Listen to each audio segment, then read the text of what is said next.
Commissioner Booth, Present. Commissioner Hill, absent with notice.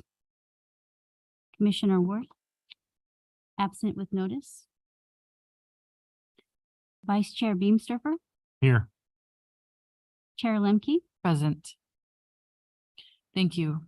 Vice Chair Beamster for invocation and flag salute, please.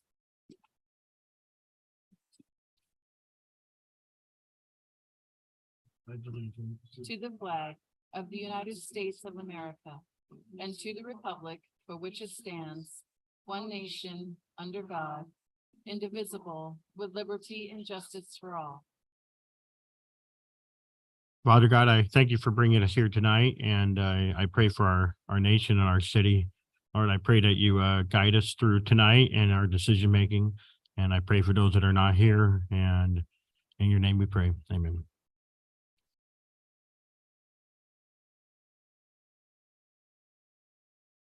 Item number 4A is the approval of minutes for meeting July 18th, 2023. Does the commission have any questions, comments, or concerns for the minutes of July 18th? I'd like to make a motion to approve the minutes of Planning Commission meeting July 18, 2023. I second.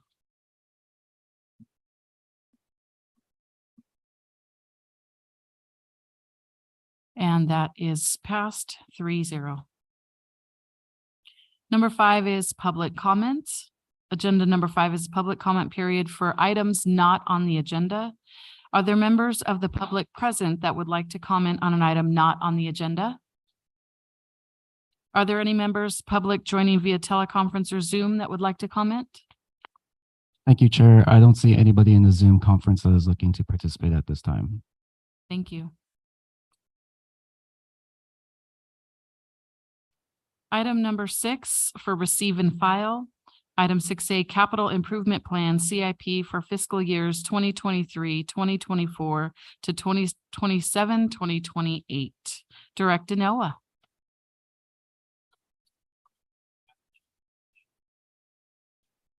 Sorry, the mic was off. Good evening, Madam Chair and Commissioners. Noah Rao, Public Works Director, present this item.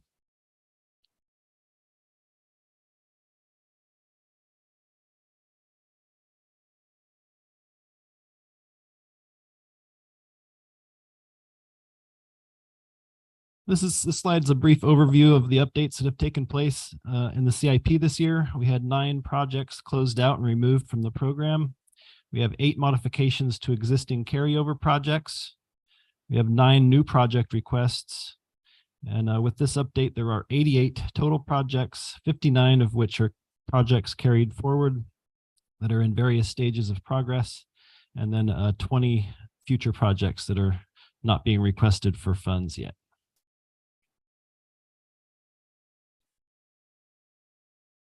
All right, these were the 9 projects that were closed out and removed from the CIP in this year's update. Starting at the top, we've got the kitchen upgrades at fire stations 1, 2, and 3, the McSweeney Phase 1 punch list, the 1920 citywide pavement rehab, the 21-22 accessible sidewalks, the 21-22 citywide slurry seal, 21-22 citywide pavement rehab, the 21-22 SB1 pavement rehab, the fire training facility, and the NFC fitness court at Mary Henley Park.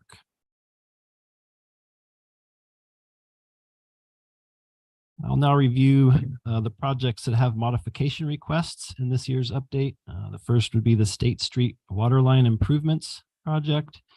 This is progressing in design, and the city is coordinating with Eastern Municipal Water District because they also have a project to install a line in the same stretch of roadway.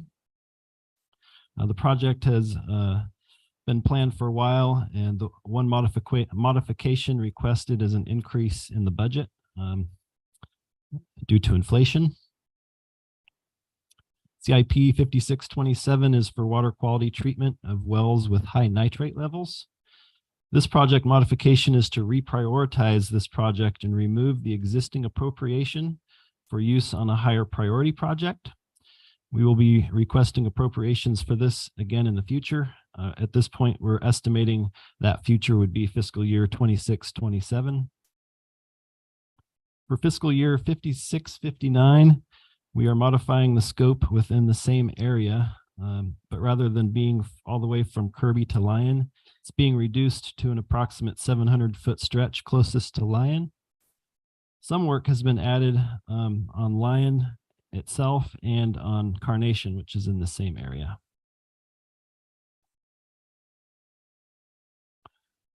Continuing on modified projects, CIP 5676 is to replace a modular office at the courtyard. We received pricing this year to replace this building, and the cost was $150,000 rather than the $75,000 that was already in the budget. Therefore, this one's simply asking for additional funding.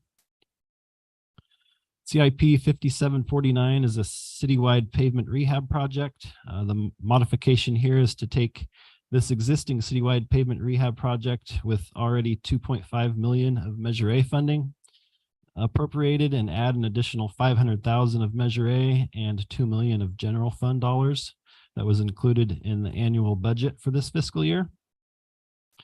Creating one larger project is expected to provide an economy of scale and best value to the city to maximize the amount of a grind and overlay rehab project that we can complete.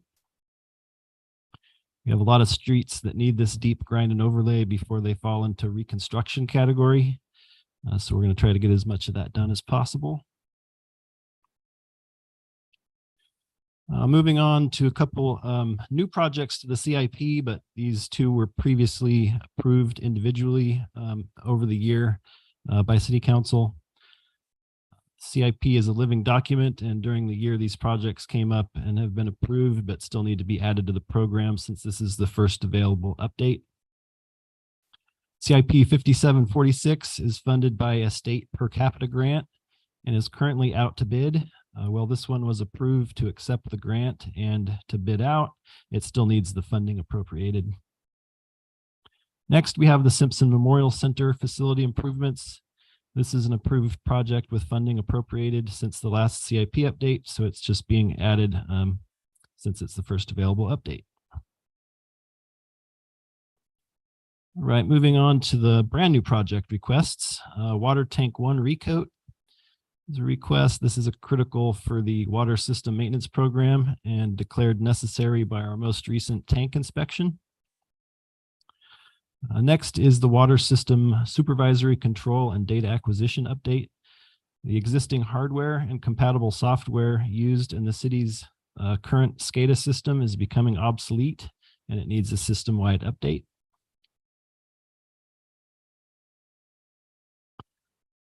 The next new project request is for converting the streetlights in the Sierra Dawn neighborhood from an existing high voltage system that is inefficient, obsolete, and quite frankly dangerous to the typical 240 volt LED system. This requires replacing the SCE electric service, getting a new pedestal, installing new wiring in the existing conduits, and installing new LED heads on each of the 88 poles. This has been included in the Streetlight Assessment District budget.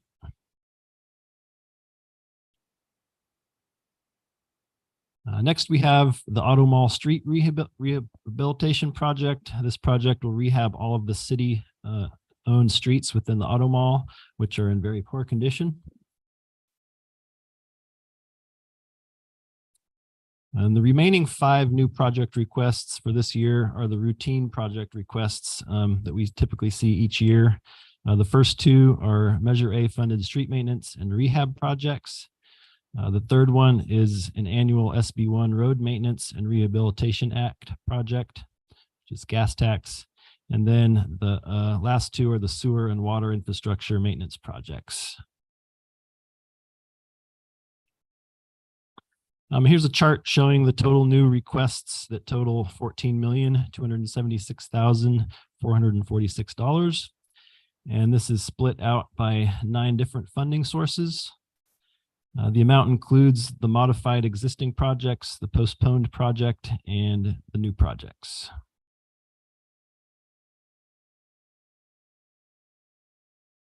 The proposed CIP update for the current fiscal year aligns with the City Council adopted objective to enhance the visual appearance of the community, to make it attractive and reduce blight. Additionally, the CIP advances the public health, safety, and general welfare of the community. That concludes my presentation on the annual CIP update. I'm asking that the Planning Commission adopt a resolution this evening, finding that the CIP update is consistent with the city's general plan. And I'm happy to answer any questions that you may have. Commissioners, do you have any questions for the staff? Couple easy questions for you, actually, I'm sure. One of them is a difference between park and recreation fees and your valley-wide fees when you're adding in the CIP. What is the exact difference between the two? Because they are the same thing in a way. There are park and recreation. It's not really part of the CIP here. I think you're talking about like diff fees that are paid by You're not- developers. My apologies. Correct. No questions. Blake, Commissioner Booth? No, okay. Do I hear a motion? I'll make a motion to adopt the conformance of the City of Hemet's Capital Improvement Program, CIP, for fiscal year of 2023 to 2024 to 2027 to 2028 with the City of Hemet General Plan. I'll second.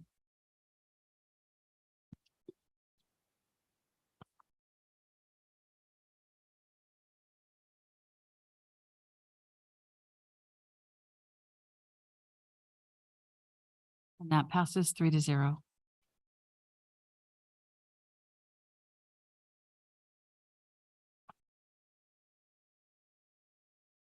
Number 7, public hearing items. Item number 7 for zone chance 20-001 and map 20-002. Tentative tract map number 37558, 800 North Girard Street. Principal planner Monique Alanis Fleischer.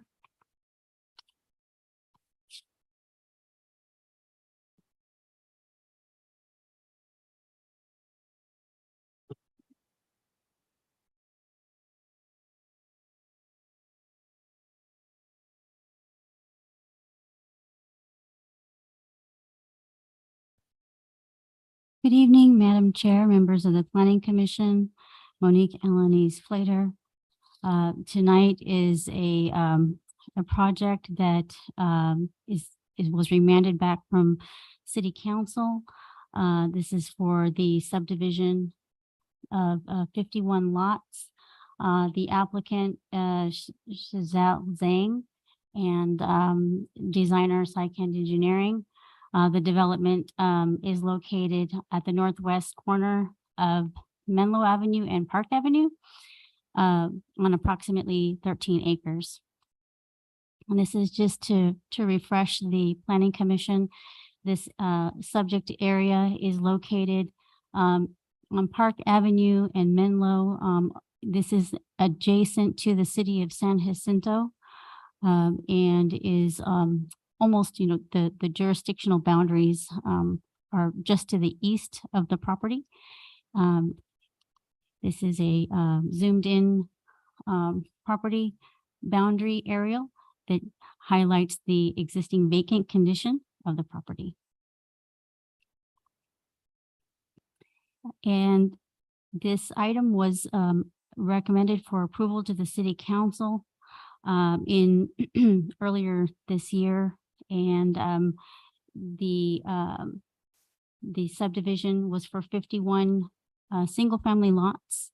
And also, as part of the approval was also infrastructure improvements, roadway, required roadway improvements, street curb, gutter and sidewalk, interior street layout configurations, landscaping requirements that would be reviewed by the Planning Commission at a future hearing date, drainage considerations, as well as an environmental document that accompanied the development. The proposal also included a zone change. The current zoning is R2, and the proposed zone change would align more closely within the surrounding surrounding properties within the general area to R16. The purpose of the zone change was to allow for a more creative configuration as well as identification of the minimum lot size of 6,000 square feet. Whereas the R2 standards, although the R2 standards allow for detached single-family dwellings, it does not identify clearly design standards specific. In this case, the applicant was proposing the R16. The proposed density is consistent with the allowable of 5.1 to 8 dwelling units per acre. And this is what was presented to the Planning Commission at the prior Planning Commission hearing. So on March 7th, the Planning Commission recommended to the City Council approval of the project. On March 28, 2023, the City Council reviewed the project and remanded the project back to the Planning Commission, as well as directed staff to take the item to the Infrastructure Commission to allow opportunity to look at some concerns that were expressed by the community in terms of traffic safety and pedestrian safety within that general area. The Infrastructure Commission held their meeting on June 12th of this year. They did review the pedestrian safety issues based on the concerns expressed by the community at both the City Council hearing and at that hearing. Many of the citizens that attended the council meeting and Infrastructure Commission also attended prior Planning Commission and provided their testimony as to what the concerns were, which we will recap that this evening. Some of the concerns that were raised by the City Council at the council hearing were concerns that the density of the project may be too high for the area. There was a question about clarification on how drainage would be addressed on the property, as well as response to the Hemet Fire Association. They did have some questions about, if there would be any impacts to services. They had concerns. As well as the question was raised about any fees that would be provided as part of this development. And we will provide responses to that this evening for you. Also, there was a question about emergency access relative to the overall layout of the development, just ensuring that emergency fire access could be served on this property. And then there was an additional question about or concern that there would be shared access driveways based on the flag lot configurations of lots of 4, 5, 30, 36, and 37. Also, a concern about the earthquake fault zone and concern of building on a fault. And also, the council directed staff to address some of the questions that were raised by the public and to have the Planning Commission look at that one more time. So some of the concerns that were addressed at the council hearing, at the Planning Commission and Infrastructure was that the general area here would be Park Avenue, Menlo Avenue, Terrace and Cajon streets. This general area is the area that was a focus area that was identified by the citizens of that neighborhood. Some of the concerns that they identified was that there's high speeds on Girard Street and Park Avenue, that there are no sidewalks on Girard Street, Avenue, and Menlo, that Terrace and Cajon are used for shortcuts. There are no bike lanes in the area. And then there was a recent fatality on Girard and Menlo among multiple accidents. Additionally, there are no stop signs at Menlo and Girard Street. The concern that there needs to be improvements to this project and that there was also an accident at Terrace Drive and Park Avenue. So generally, this area has been known to have some existing conditions. That also, this area was brought into the city under an annexation in 1990, and at that time, they were not required to,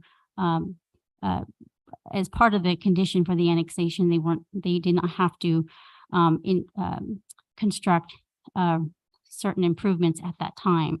So what we see today is unfinished roadways, lack of street lighting, and curb gutter and sidewalk. There's a concern by this neighborhood that also there's construction that's being facilitated by the city of San Jacinto, that the concern is that the growth in that community is also spurring increased traffic down into this neighborhood as well. Some of the concerns identified by the members of the community was also that there was a concern that the traffic study that was related to this project was conducted in 2016, and we did clarify that and correct. We responded that the traffic study prepared for this project was prepared in 2019, as well as a vehicle miles traveled study prepared in 2022.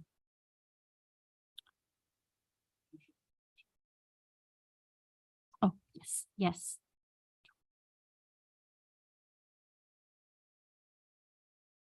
Oh, we don't have.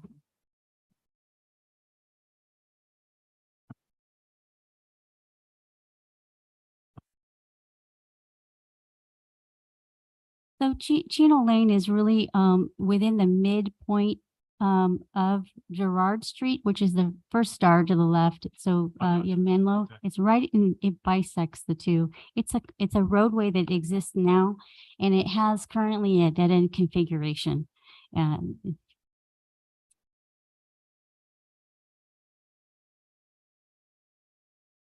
The Infrastructure Commission also provided their comments and recommendations on the existing traffic conditions and concerns. Their concern was that the traffic study that was prepared is 4 years old, and that their concern was that there's a lot has changed since then. They were also evaluating the scoping agreement that was approved by the city and questioning, why was Menlo and Park or Yale and Park, Oakland and Park, why were those intersections not evaluated? That they believe that should have been incorporated into the overall traffic impact analysis. Also that Chino Lane should have been analyzed. And none of the study areas in the report, when we're looking at level of service, are operating at an acceptable level. So that is just something that is an existing condition within this neighborhood that was already existing. And that their concern was that their level of service would be impacted. So I will address some of those questions that they raised, as well as provide some responses to the commission for consideration, as well as the lack of street improvements and street lights. So these are existing conditions that we recognize are physically what the concerns are overall. What we wanted to do also is kind of set to explain why the traffic impact analysis did not include that. So I'm just going to kind of go back into, I'm going to kind of go forward real quick here and kind of explain this a little bit. So the traffic, so the first point is that the traffic study typically is not required for development of this size.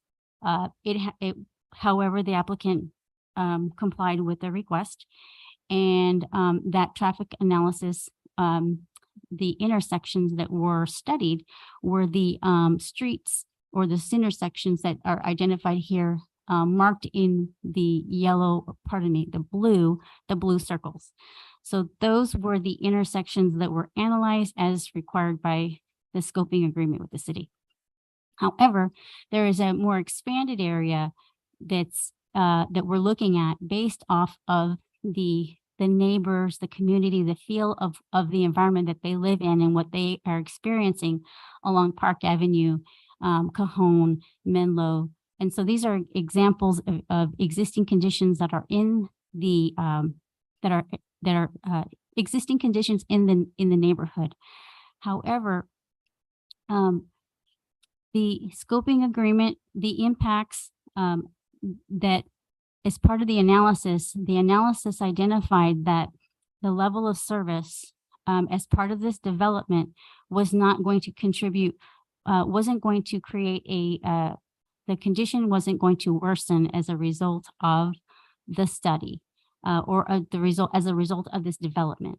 And so when we look at level of service, when we look at level of service and conditions of approval required, the applicant is not required to improve the conditions of the area. It looks at whether or not it adds enough volume to worsen the level of service. So if you're operating at a level of service that is not acceptable, and the number of units do not contribute to the point where it changes the level of service or worsens the level of service, we look at that. It doesn't require additional improvements to address the level of service. When we're looking at CEQA, California Environmental Quality Act analysis, the new standard is vehicle miles traveled. And when we looked at this, the vehicle miles traveled did not identify a level of significance based off this project. So the recommendation remains the same in that the traffic impact analysis at that time there would be no change. What was required was that the applicant provide their roadway improvements, their half-street improvements on Park, on Girard, and Menlo along the frontage of their property, as well as improve the site in accordance with city standards.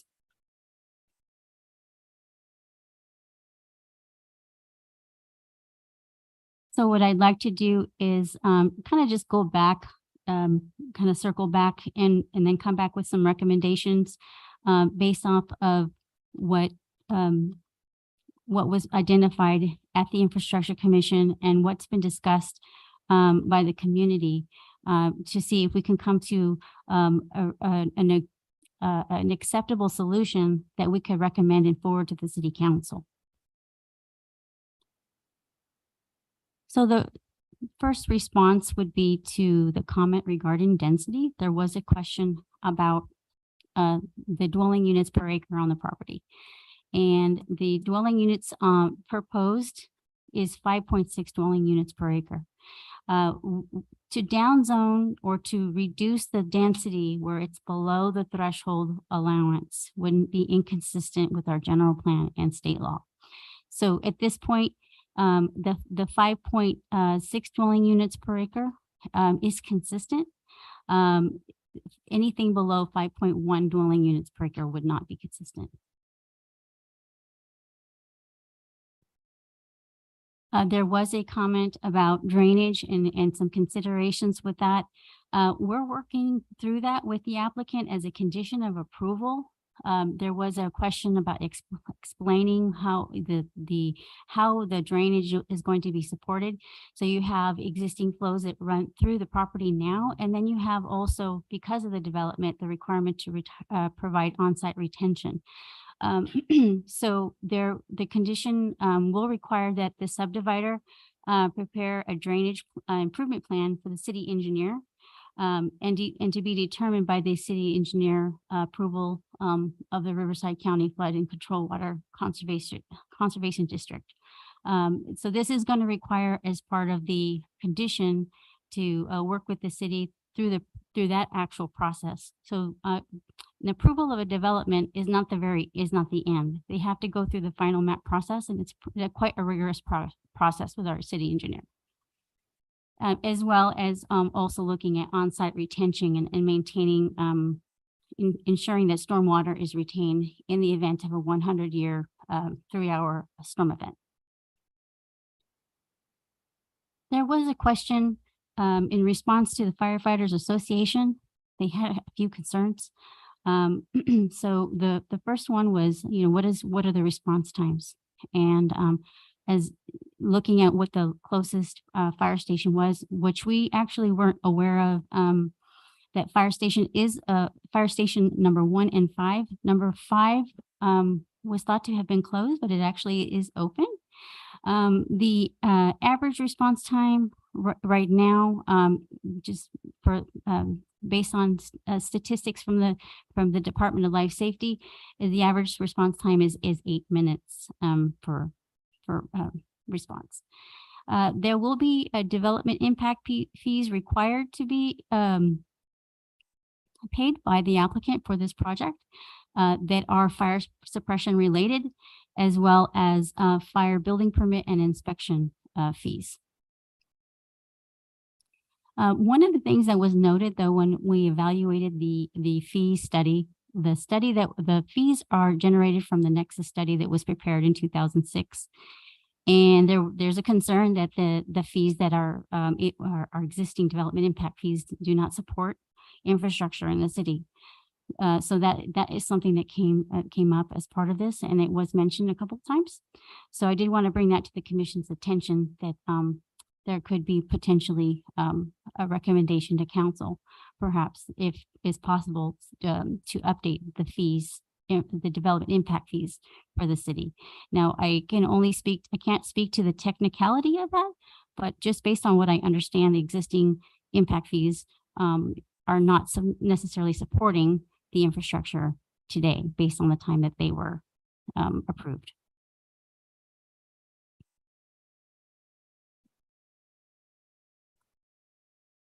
There was also a concern about emergency access and whether or not the cul-de-sac conditions would be able to support firefighter access. The street design is per the city standards and has been evaluated by the city. The street configurations are per the city standard details, as well as cul-de-sac turnaround requirements. The fire apparatus or emergency response would also need to have a minimum access or hose pull of 150 feet.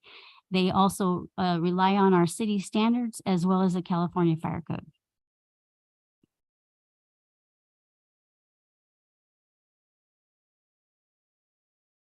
In this scenario, there was a comment or concern that the driveways that are included in this layout for 4 lots, lots 4 and 5 and 36 and 37, that there would be shared driveway access. And there was a big concern that there could be potential conflict, potential issues with access and between the two properties. So what we wanted to do is just ensure that that was addressed as part of this project. What we did is incorporated a condition of approval that would require essentially a minimum of a 5-foot landscape planter that would divide on both sides. There would be a dividing line of the property, and the driveways would have essentially be 10 feet away from each other and separated by a planter area, a required planter area, as well as a low separating wall at a certain point. Now, this is a design consideration that we're not in a position to make a final design approval today. It's just a recommendation that as part of a condition of approval, that this is something that the home builder will have to look at and will be required to design access in a manner that is consistent with this conceptual diagram that illustrates that minimum requirement to have a landscape planter and dividing wall between the two properties on each side.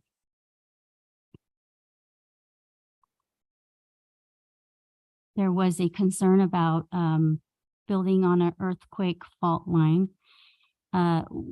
Currently, the city has adopted Section 14-311 of the Hemet Municipal Code in adopting the Alquius Priolo Special Studies Zone Act, which has a very specific requirement under the Public Resources Code that that does not allow for habitable structures or habitation within 50 feet of a fault. In this case, a 50-foot fault hazard setback zone for no human occupancy has been conditioned into the track design as recommended by the geologist, prepared by a registered geologist, and also concluded that proposed residential development is feasible with this design from a geologic and geotechnical standpoint, that this also is consistent with our adopted section 14-311 of the Hemet Municipal Code.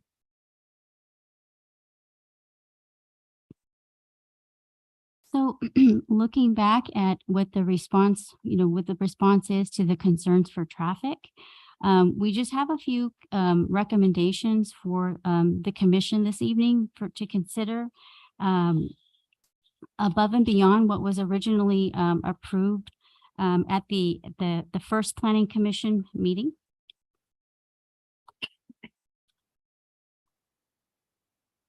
So the applicant is proposing that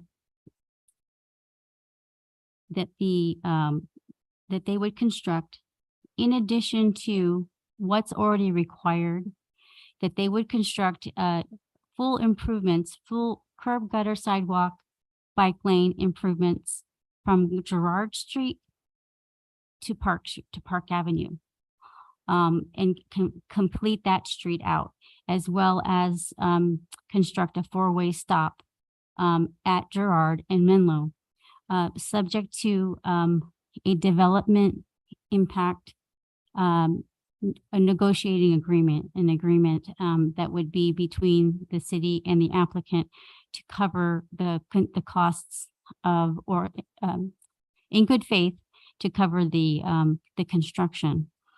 When that was evaluated, we also took a look at perhaps another alternative for the commission to consider, given that there's no study at this time that would warrant those improvements, and for consistency, not require improvements at this time that were not warranted by a traffic study. I just want to mention, though, that the Infrastructure Commission felt that a new traffic study needed to be prepared as part of the project. But what we're recommending at this time is that the original traffic study be accepted as consistent with our practices and supported. It was also supported through peer review, through a third-party peer review through this process. So this is what the applicant was suggesting as a recommendation. It's still open and on the table for the commission to consider if this is something that there would need to be established some type of a nexus to this development, and the applicant was comfortable with this, the condition by in proposing this as an opportunity.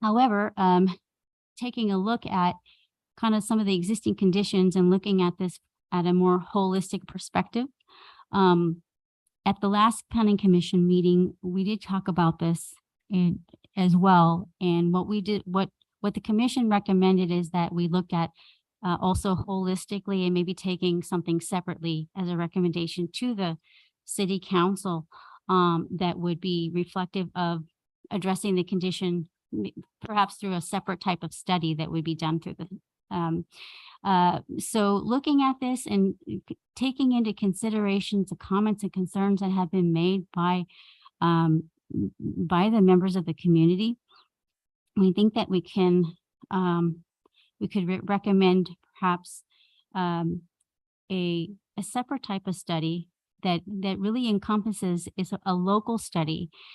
This local study would be called the Traffic and Pedestrian Safety Plan. The Traffic and Pedestrian Safety Plan would be facilitated by the city. It would analyze more specifically the intersections of Menlo Avenue and Park, Girard and Menlo, Yale and Park, Oakland and Park, also Columbia and Park Avenue, in addition to Terrace Drive and Cajon Street and Chino Lane, as suggested by members of the public, of the community in that neighborhood. The study, now this incorporates the comments from the Infrastructure Commission. So the study would analyze traffic accidents within the past 5 years, existing traffic conditions and level of service, what kind of impacts are resulting from new development that's occurring in the city of San Jacinto, any observations and pedestrian hazards, line of sight issues, and any local knowledge and testimony provided by the public within the study area. And it would be recommended that the report provide expert recommendations to the Infrastructure Commission on traffic and pedestrian improvements, because they did want to see something come back to them for their review.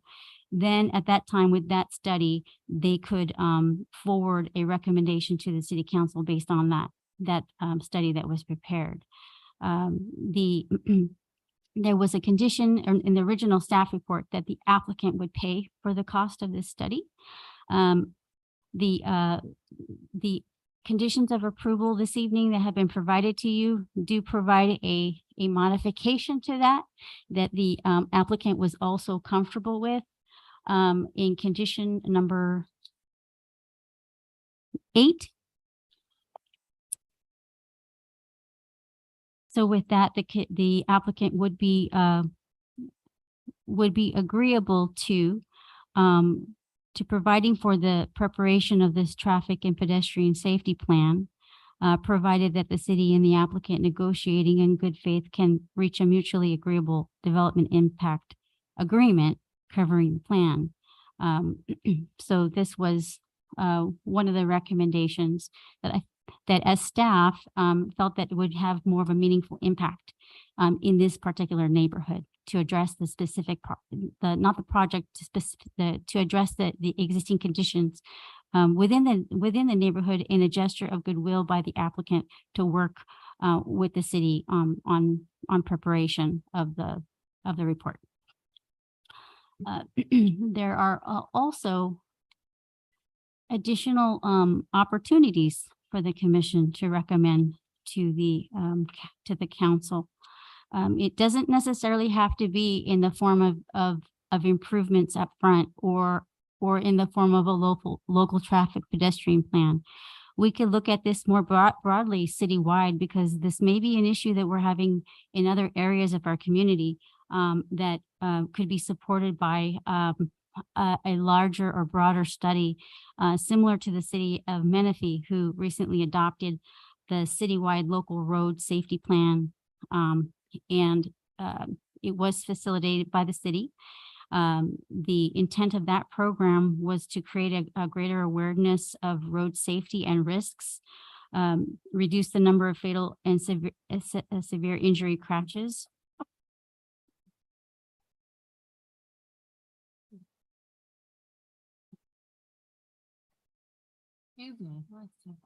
Sorry. I think that's a good sign. The intent of the program that was adopted by Menifee was to create a greater awareness of road safety and risks, to reduce the number of fatal and severe injury crashes, develop lasting partnerships, supporting it provided as an enabling document support for grant funding applications, as well as prioritizes investments in traffic safety. Alternatively, or in addition to that, to potentially recommending that the city facilitate that safety plan citywide. Also, as part of our general plan, one of our general plan items is to identify and prepare a complete streets plan. We don't have this, has not been implemented yet, and it was one of the action items in our general plan. A complete street plan is an approach in planning to design and build streets that enable safe access for all users, including pedestrians, bicyclists, motorists, and transit riders of all ages and abilities. This would be a great opportunity for us to explore, something if we're not already pursuing this. And then in closing, the last condition that would be recommended or for consideration is, to recommend to the city council update to our development impact fee study that was last prepared in 2006. So with that, I will conclude my presentation and be happy to answer questions. Commissioners, do you have questions for staff? Baby Jesus, so many. So just, I've got a list of questions I wanted to ask you real quick, if that's all right. At the very beginning of it, when you talked about Menlo and Gerard, you said that where we were at, it was not it was not at an acceptable level.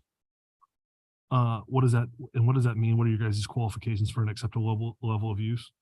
Yes, and that would be a good question for the traffic engineer prepared the report, could answer that this evening. But generally speaking, level of service is based on the capacity for that intersection, timing, how long it takes, if it backs up, if there are roadway backup, and there's different levels of service. Yeah.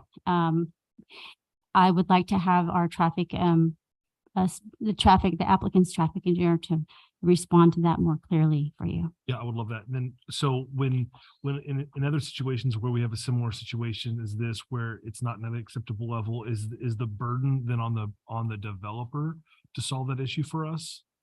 That's a great question, and the answer is no. The answer is no, that it is not on the burden of the developer to solve the issue.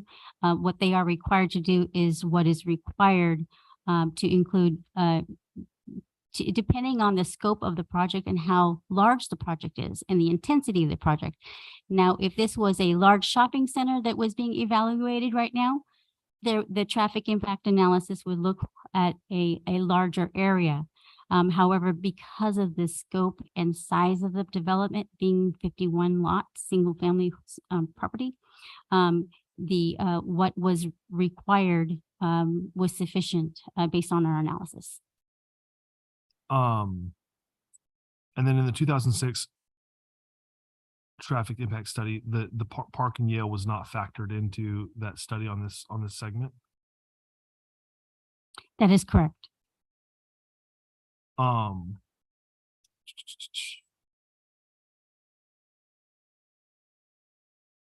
Already asked that question. Can you remind me again of the standards for VMT?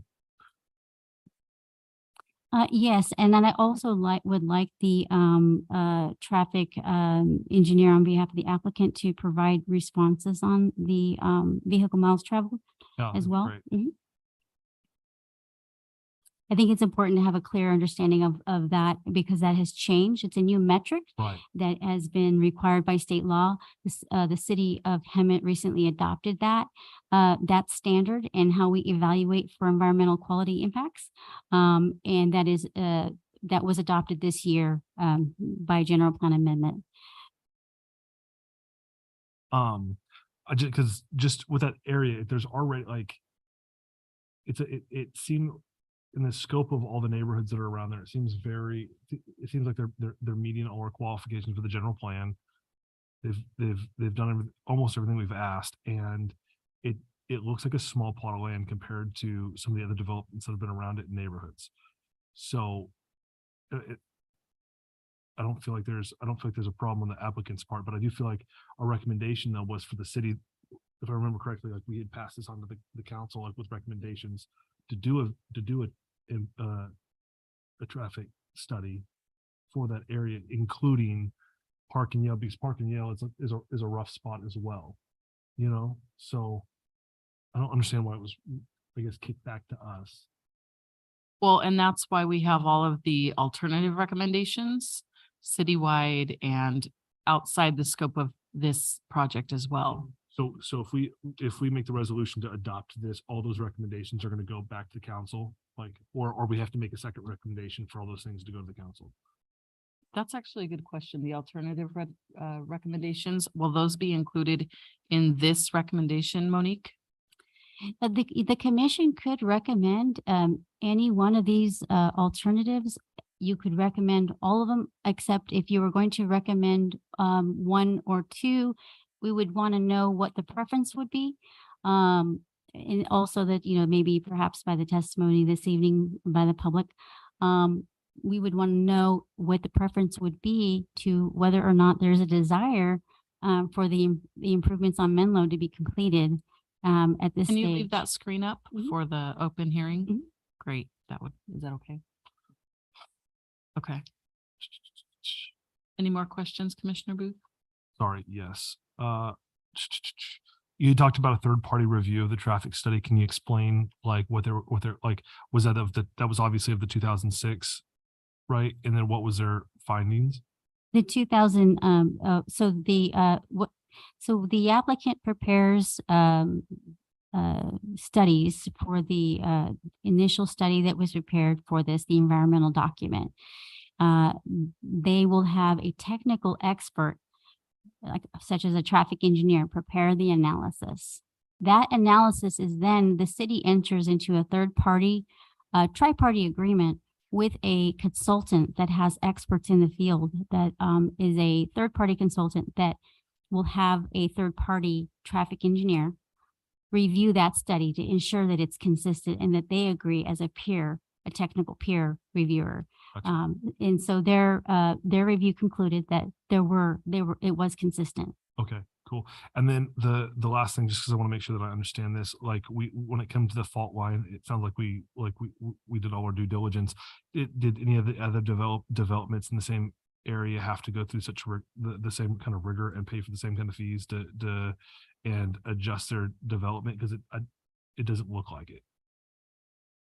There are, so this property in particular has a fault line that runs through it or bisects it, which creates a kind of a unique condition that the applicant had to work around that through the design. But it carries on into the other neighborhoods, right? As well. It does, the fault line does run throughout the city, yes, and across. And were any of Yeah. the other developments like required to do what this developer's done? I don't have that information on properties that may have fault line. But we do look at that when projects come in. That is always a consideration that we look at. Okay, I think that's it. Thank you. Vice Chair Beamsterfer. Couple quick questions. I just wanted clarification from the city. There's absolutely no issues with this project when it comes to CEQA, hazmat materials, fishing games, native buckwheat. There's a lot of things that a lot of people are commenting and over the course of the different meetings we've had. Yeah. So, and all these issues that they're saying, the city is saying that everything is okay according to CEQA. That is correct, as well as responses to those concerns have been included in the environmental document and responded to those concerns. As well as peer reviewed by our third-party peer reviewer. And based off that, there were no identified concerns of significance that were identified based off of the concerns that there could be. There were some very specific comments but they have all been addressed as part of the study. And I know that the project isn't as concerning to me as the circulation is more than anything. And so my question is in the alternatives that we're being brought to the table, we're either asking the developer to do his traffic and pedestrian studies on behalf of the city, or instead of the developer doing it, we ask the city to either do one we had up there earlier, Right. the different studies. Okay, so the first one is actual construction. The first one, number one would be the developer as part of construction improvements. They would facilitate the construction and they would go through the city through to obtain approval of street improvements from Girard to Park, as well as a four-way stop. However, that would be, there would be an agreement. Although those improvements would be constructed up front, there would be an agreement between the city and the applicant in terms of reimbursement for the construction. So the applicant would not generally just do the improvements. There would be, for the additional portions that were not required by their project, those would go above and beyond what's required for the development. So that would be number one. Number two is just a study, a traffic study that really focuses on this area and the concerns that were identified by members of the public based on their personal experiences and based off traffic accidents that have occurred. So this would be a holistic study completed just for this particular area that the applicant would also aid in financing, if you will, the cost of that study. However, the same terms would apply where it would be in good faith with a development impact fee agreement to that the fees would be reimbursed back to the applicant for that plan. So those two options are a creative way of trying to keep and address with the community concerns in this, rather than developing impact fees going to perhaps a general fund that may not address any street improvements in this neighborhood.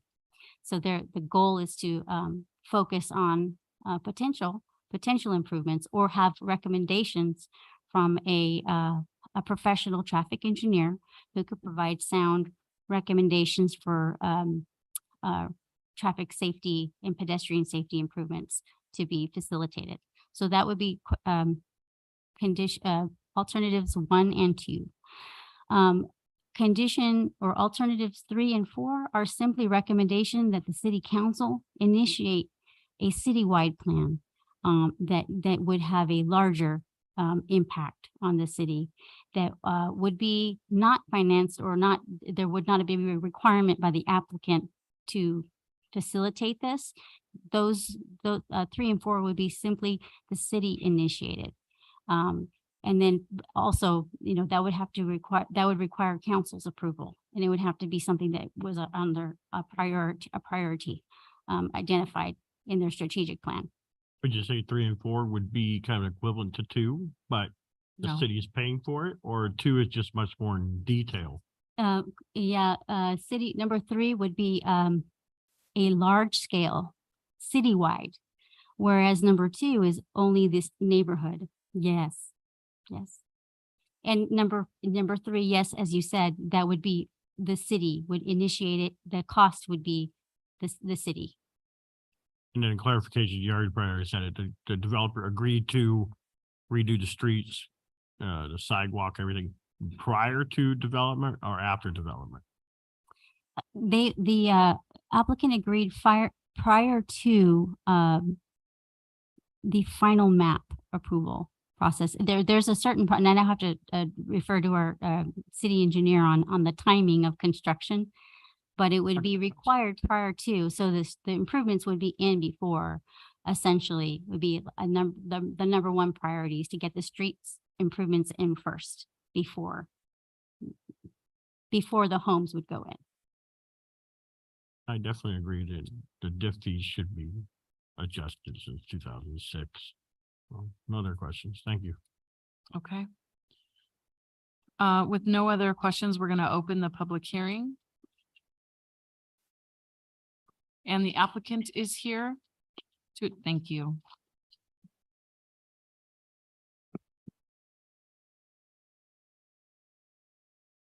Monique, thank you very much for your presentation. We appreciate it.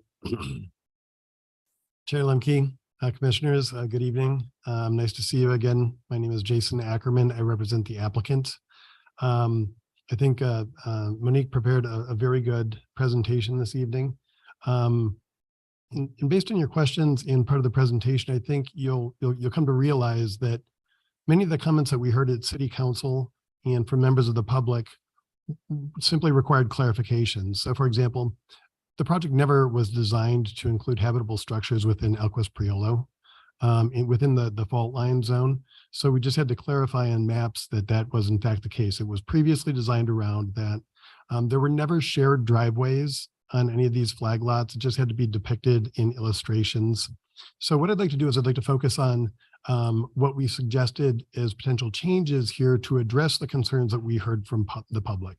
We heard concerns about pedestrian safety, about speeding down Menlo, about a lack of bike lanes and striping.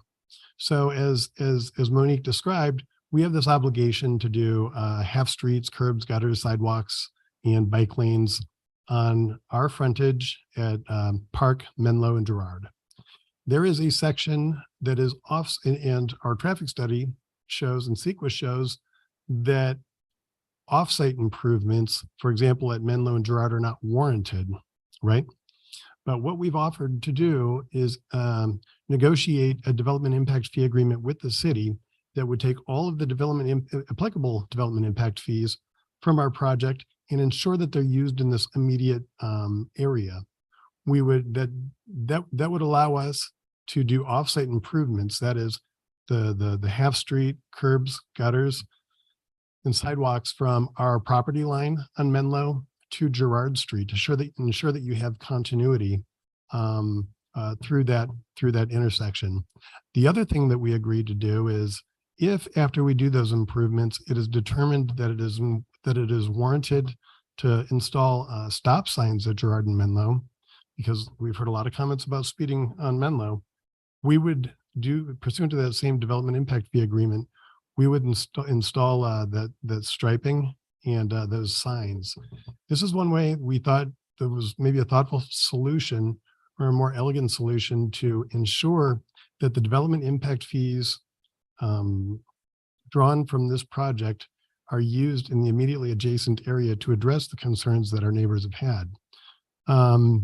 So with that, I'm glad to answer any questions you have.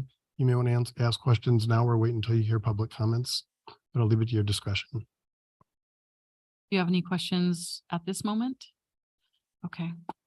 Why don't we continue with public comments and then call you back up if necessary? Great, thank you. Thank you.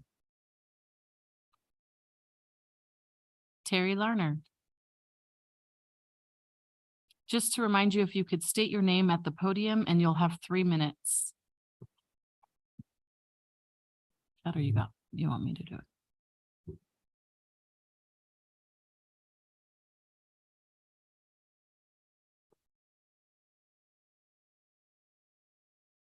Sorry. My name is Terry Larned and I live on Terrace Drive. And Madam Chairman, members of the commission, thank you for having me here. All that I've heard from the people that were talking earlier, they didn't address anything that I had put forth at the infrastructure meeting 3 blocks away on Hewitt, which turns into Park at the stoplight. There's another 146 home project being built right now, and they did a traffic study also, and they were talking about, to give you an idea, like to Washington. Now, Washington Avenue is, when you go past the light, is the first street in San Jacinto. And they say that from their project on that street going toward Washington, which is just a couple blocks away, they're looking at 305 cars going north or south from Hewitt and heading into that area. Now, that's during the peak hours in, what was it, 5 to 7 in the morning and 5 to 7 at night. So these are the peak hours. Now that's from their project. And like I said, I had to go to the city of San Jacinto and I got their, all their information on those two projects that are being built there. And this has never been addressed. Now, with this traffic coming down past Washington to the light, and then they go right on to Park, and they're going right over there to Menlo. A couple of days ago, we had another big accident on Menlo and Park. We have accidents there a lot. I come out from Terrace Drive, and if I'm making a left, line of sight is really is not very good because it's curved. And so I have to judge it as I pull out because I have cars zipping around the hill because you don't see the cars until they come to the top of the hill and come down. And then I have to judge when the cars are coming this way. So it's you have to judge it just right to make a left. When I'm coming down Park to make a left into Terrace, I have to be careful. I've had cars zip a honk at my car. And I'm sitting there waiting for the traffic to clear to make a left, and they're pulling out into the dirt on the side because they're speeding. They're just zipping down there and coming up to the light, and they're honking at me because I'm in their way. We've had accidents there. We had one a couple months ago right there on Terrace and Park. There are accidents there a lot, and there's going to be additional traffic there now with these new cars that are going to come in. Like I say, they're in the process of building I'm it. sorry, Mr. Leonard, but your time is up. 3 minutes goes too fast. I'm sorry. I want to say quick about being built to minimum requirements. I would not live in a house that was being built to minimum requirements. Thank you. Mr. Dick Clark?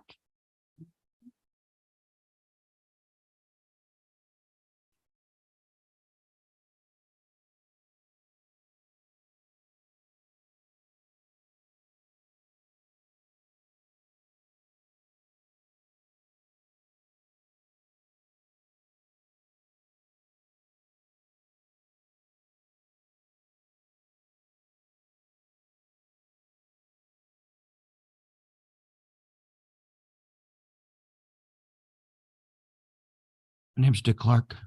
I live on Terrace Drive. I've appeared in front of the council, you guys, infrastructure on this. I usually have a theme. Today's theme is deep pockets.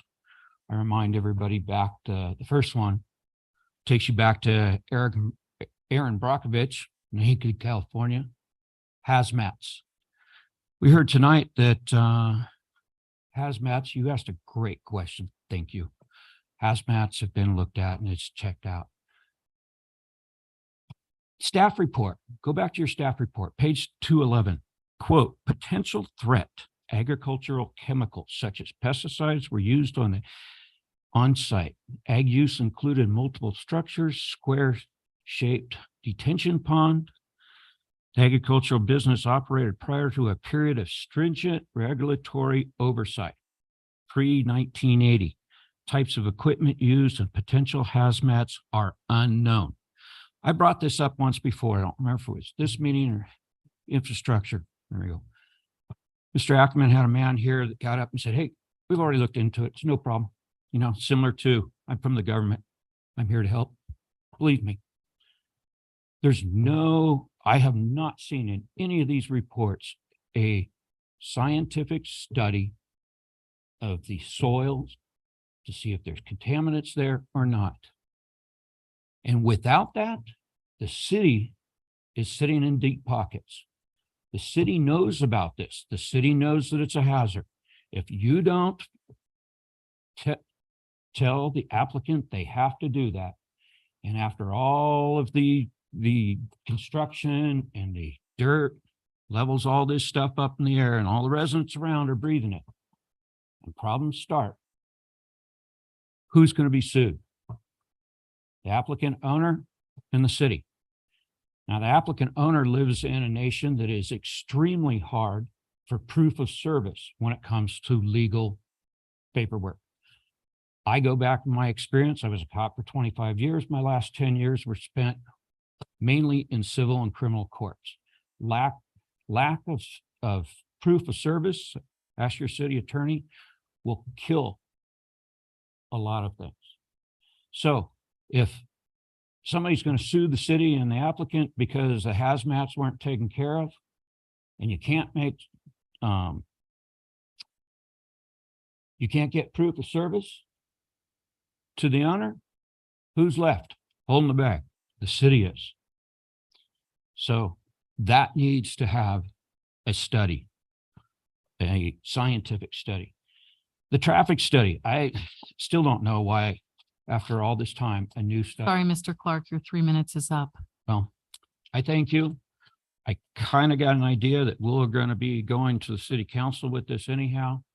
It's been a real long day. You can see I'm not moving good.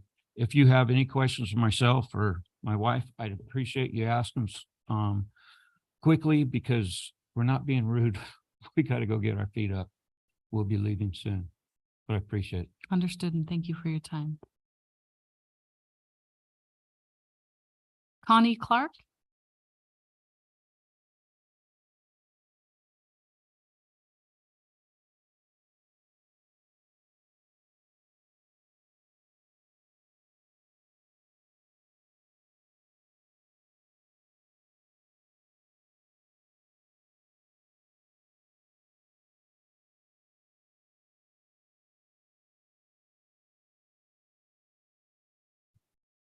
I live at 1765 Terrace. I take exception to the fact that we're having to discuss the possibility of doing a new traffic study. We should have a new traffic study, period. I've provided to you guys the location of the traffic study, the same one that was shown here.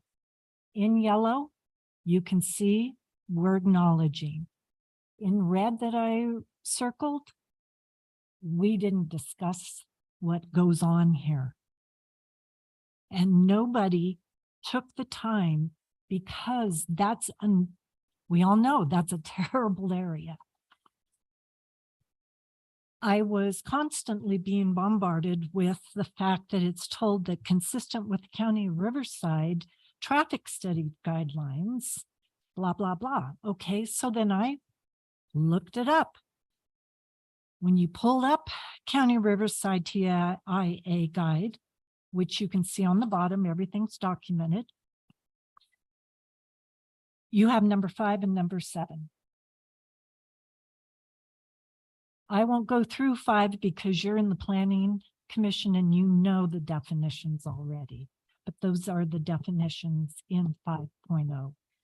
6.0, the Transportation Department may require deviation from these requirements based on area conditions.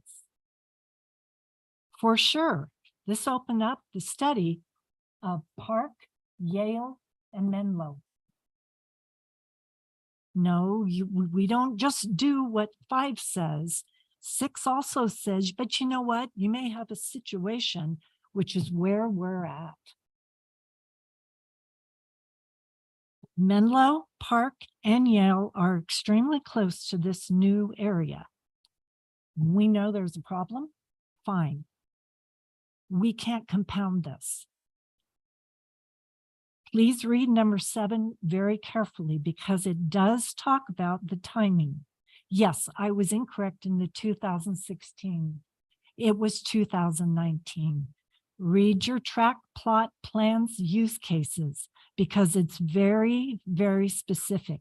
In some cases, data up to 1 year old may be acceptable with the approval of the Transportation Department. This is the county's guidelines. This is what we're citing. Any exception to this must be requested prior to approval of the scoping agreement. Data up to 1 year may be acceptable. We're talking October 2019. Says nothing about COVID, nothing about how anybody may be relocated or how traffic is going. We are dealing with something that is very, very archaic. And I have the documents here. You guys have it. He has it because I got it from his urban crossroad. So why are we here and spending all this evening? We need a new traffic study. This one's unacceptable. I'm sorry, Mrs. Clark, your time is up. I'm leaving too. Thank you for your time.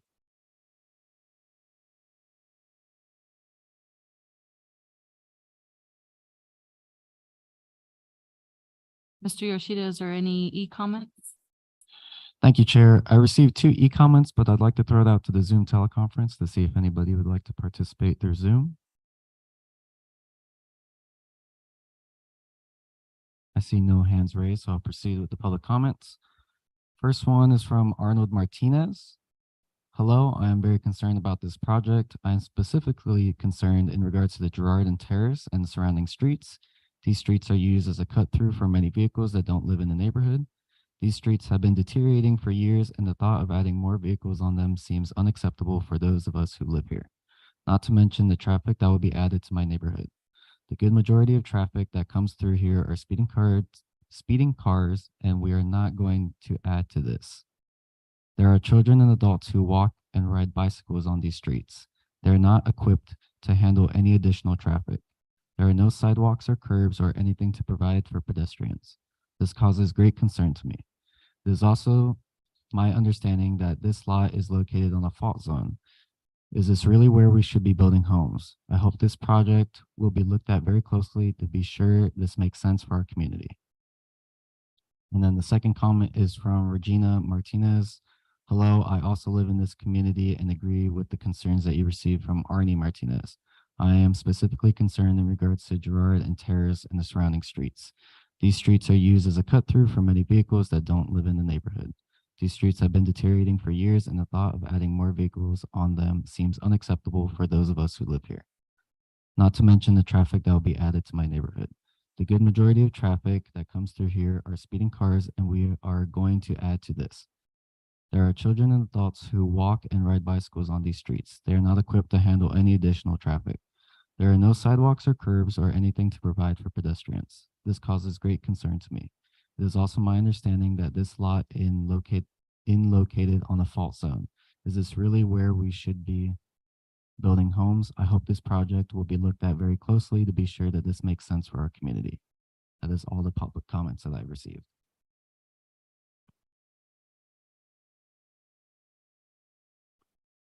This time we'll close the public hearing. Very quickly before we talk about the motion, I think there was some great concerns raised, and I think that some of the citizens are concerned with the alternative motions, recommendations, sorry. I think that the stop sign would be good. I think that the citywide traffic would be good, and the 2006 update. Because then I don't know if I'm allowed to say this, but we're the planning commission, and if it fits within the box that it's zoned correctly and everything follows the rules, we have a responsibility to move forward to the council and let them be able to answer to the community in certain ways. But I think that by adding those 3 things, we're continuing progress by adding houses, and we're also due diligence to take care of future infrastructure in the community. That's just my 2 cents. Commissioners, did you want to say anything before we talked about a motion? Alternative, Monique, can I ask you a question? Alternative number 3, where does that stand? Like what threshold, like compared to a traffic analysis, where does that, like what you would normally do for a project, where does that stand? And then what's the what kind of action items can be? We all know that Menlo Park and Girard are problems. We all know that. It's like, this is not the place or the space, like our chair said, to solve those problems, but we can make recommendations. You've given us a list of recommendations that we can adhere to and make. I just want to make sure that, like, does solution number 3, alternative number 3, is that equivalent to a traffic impact study? Okay. If we could have this alternatives placed upon the screen. I could try to answer that.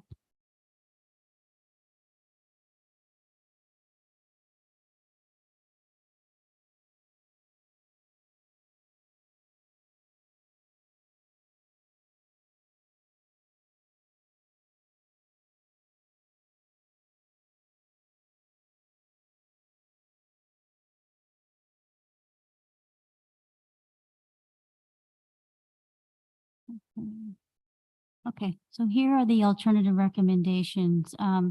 So alternative number 3.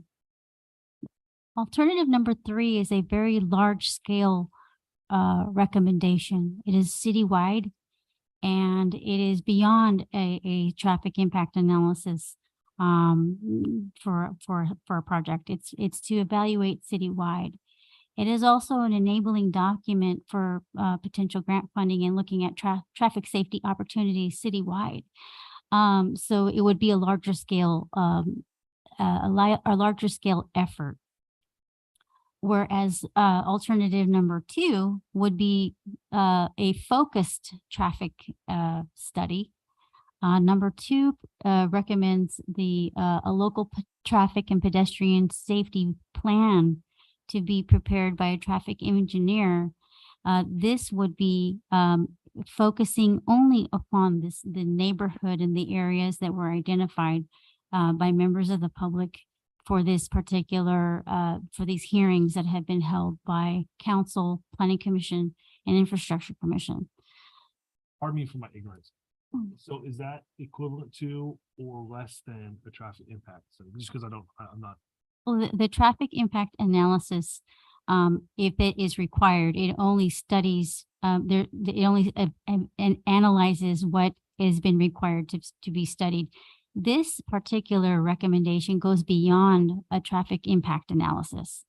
It goes beyond not only is it a traffic impact analysis, it also provides pedestrian safety, roadway improvement recommendations for the area. So, and if the need is found to be like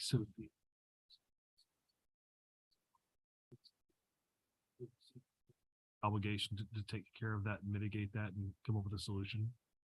With that information, we would forward that to our Infrastructure Commission, who has been charged with evaluating traffic impacts and pedestrian safety issues in the city. We would take that study and have them evaluate it.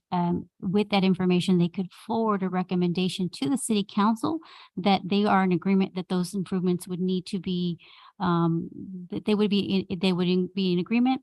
Then they would recommend that the council make that determination whether or not to pursue those recommendations. Last question is just all of these can be recommended. We could recommend all of it at the same time. Absolutely, we could recommend all of them. I would suggest that one or two. It sounds like there's a combination of the two.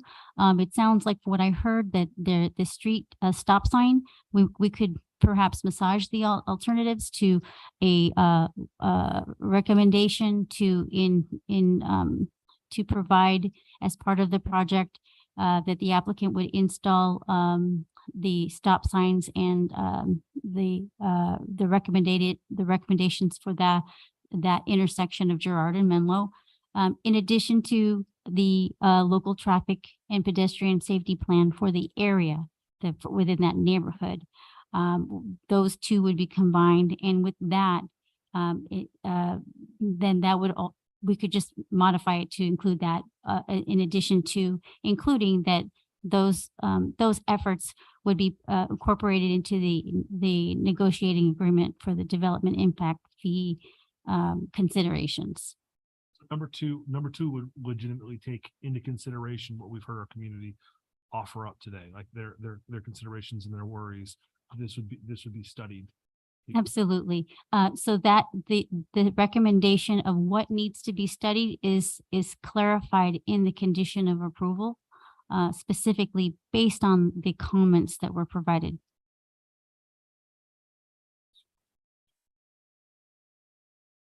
Let's explain 4. There's citywide complete street plan. versus number 3? Because they're both about streets and local roads. So what is the difference between 3 and 4? 3 a lot more city. I would imagine 4 is citywide because it says citywide in it. But what's the difference between them? That's a great question. So the citywide local road safety plan and program, this is a plan that that evaluates and creates greater awareness of road and safety risks, as well as looking at how to reduce the number of fatal and severe injury crashes throughout the city. Looking at how this document with its recommendations could be an enabling document for us to utilize for grant funding, which is typically required. You need to have a plan in place first before grant funding can be awarded to facilitate those recommended improvements throughout the city, as well as it is a document that will prioritize investments in traffic safety for the city. Whereas the complete streets, it looks at suggestions and recommendations for pedestrian safety, bicyclists, motorists, looking at transit, transit opportunities for all ages. It looks at what our goals are in the city to have complete streets and what those complete streets look like. How do you have this is also something that's a general plan goal. It's already identified in our city's general plan as an action item to pursue. So those are two really great opportunities, although independent of one another. So is this an opportunity for us just to initiate that? Yes, absolutely. So we could ask for 3 and 4, or is it just more feasible to ask for 3 because of the expense of each project?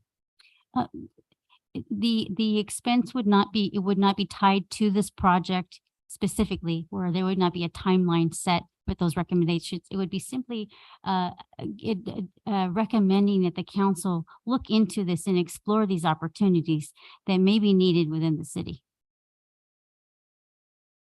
I agree with Chair Limpke here. I think 1, 3, 4, and 5 should be recommended to go to council because the citywide, we need that. And I know I read about Menifee taking advantage of it as well for grant fundings and things like that. So we definitely need grants. We definitely need things like that for this town as well. So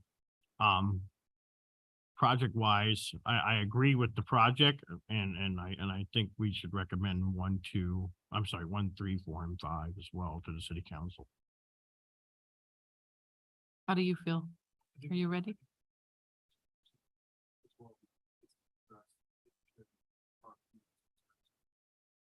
But the city will eventually have to pay that back, Right. correct? That would be something that we would have to look at, and yes, that would be a combination. From what I'm hearing tonight is that the component to number 1 would only include, instead of actually improving all of the street roadway on Menlo. So number 1 would include a 4-way stop and including in construction of the complete roadway improvements on Menlo from Girard to Park. However, we still have to evaluate this. We have to take this forward to our city engineer. This has to be designed. There has to be the ability to dedicate those roadways. And there are some private properties we have to consider part of this effort. So what I'm hearing is that you could split. You could take out just the portion where you would have the 4-way stop. You could have that included in addition to the traffic and pedestrian safety plan alternative number 2. You can combine those two together omit the improvements on Menlo as a requirement, because they're already the applicant is already required to provide their improvements along their frontage of their property now. So that will already happen no matter what, all the way up to the center line. So you will have curb and gutter sidewalk and bike lanes on Menlo, as well as Park and a portion of Girard Street. So this is an opportunity to also include a 4-way stop on Girard and Menlo and a traffic safety plan to look at the whole neighborhood to see what, if something can be done.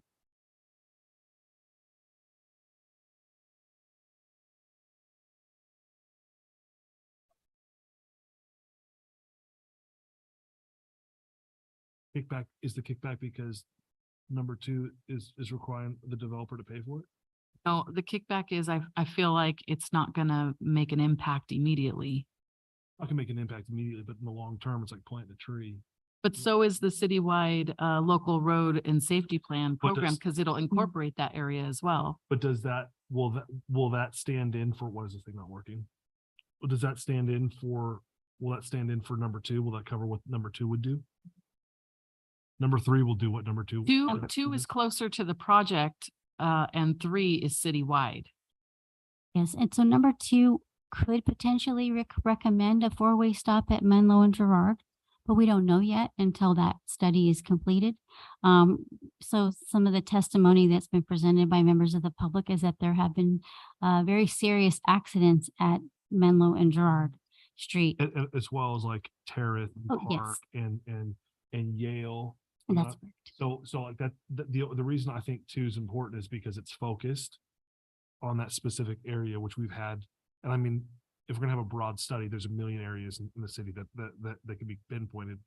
But we've got people from our community here that are very worried about this segment. And I feel like if we addressed those fears, mitigated them by taking specific action, it would soothe their souls. I could be wrong. I feel like we're good. I feel like we need to focus on the specifics of that area, that region. I could compromise with that. Because I do want them to be happy and safe and know that something's happening and that there's progress so that, there's a compromise that's everybody can live with. Correct me if I'm wrong, will we be doing the same thing twice in a way? If we have the developer do for two and then we come around for three and go through the same area, it will just be kind of wasteful spending doing it twice? That's a great question.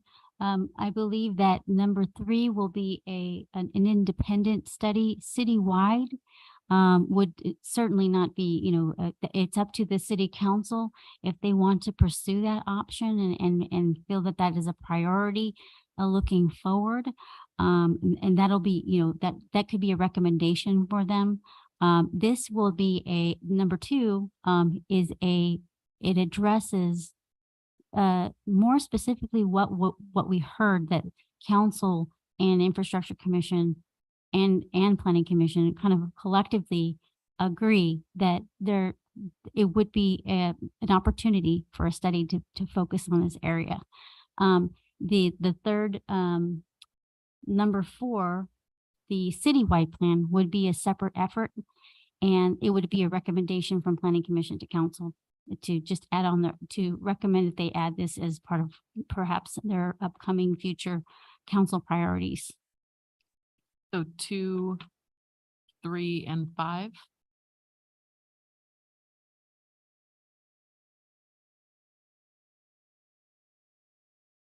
I will remember to read that into the recommendation. Dude, he's got glasses. He's super smart. I make a recommendation. I don't know what you said, but I feel like you would.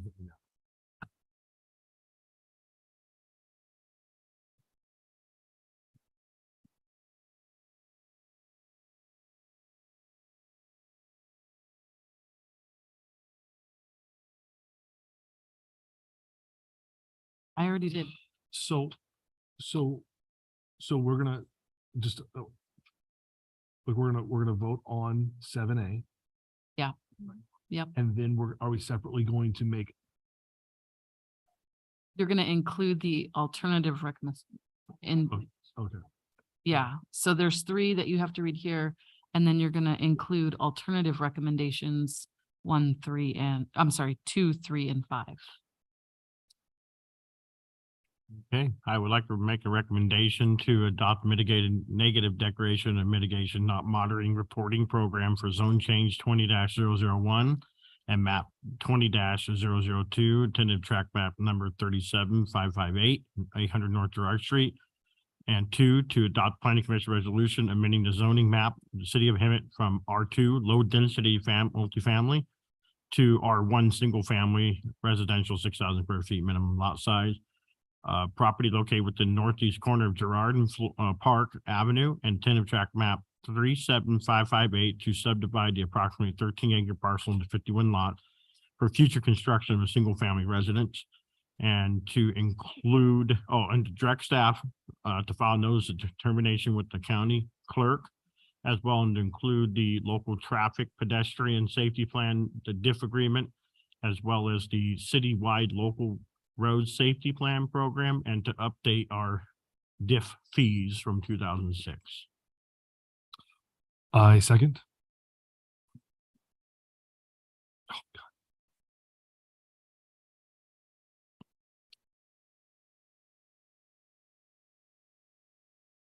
And that passes 3-0.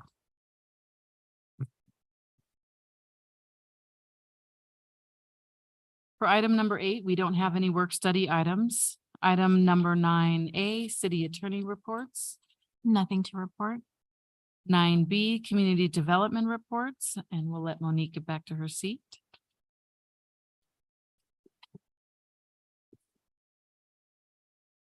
Thank you, Madam Chair.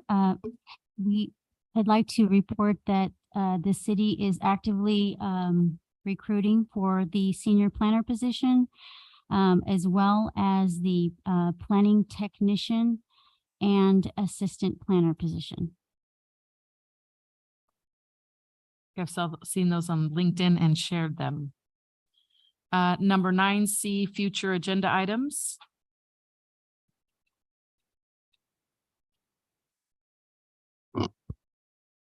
So future agenda items, we do have that will be coming before you is our safety element and our environmental justice element that'll be coming to you. We do have the JD Fields development that we're still working out some of the conditions that will be coming to you, as well as a lot split will be coming to you as well. Item 9B, planning commissioner reports. Commissioner Booth, Nothing to report. Vice Chair Beamstripper. A couple things to report. One was a couple weeks ago, I was approached by a couple city business owners on Harvard Street, downtown Harvard, and there was a couple things that were public works related that should have been addressed. And I emailed the city manager, I emailed the mayor and her community development director, and unfortunately, we really haven't followed up too much in that. I showed pictures of what was the problem, but Chair Lemke reminded me of C-Click Fix. I went ahead and I posted that right before the meeting, so we'll see how that gets addressed. Other than that, we also have, starting every Wednesdays in San Jacinto this month, we have that night in the park, I believe. Cool August nights. Cool August nights. And so that's a great thing for the community to go and attend. And other than that, nothing else to report. Thank you. Chair Lemke. Thank you. I'm so proud of you for downloading the app, C-Click Fix. So just a reminder to the community, there is an app that you can use on your phone, C-Click Fix, and you can upload a picture for anything that you see that you need assistance with the city or PD to address. Non-emergency, obviously, but it's a really wonderful app, so please use that. Also, our mixer this month of the chamber is going to be really exciting for the community because we're taking over the Hemet Valley Mall. Our members get to set up a booth, and the community is invited to meet all of our local members, and it's a really good time. So August 23rd, 5 to 7 at the Hemet Valley Mall. That is it. Anything else? Anything else? We almost made it. It's a long meeting, but we made it. If there is nothing more, we will be adjourned till the meeting of August 15th, 2023 at 6 p.m.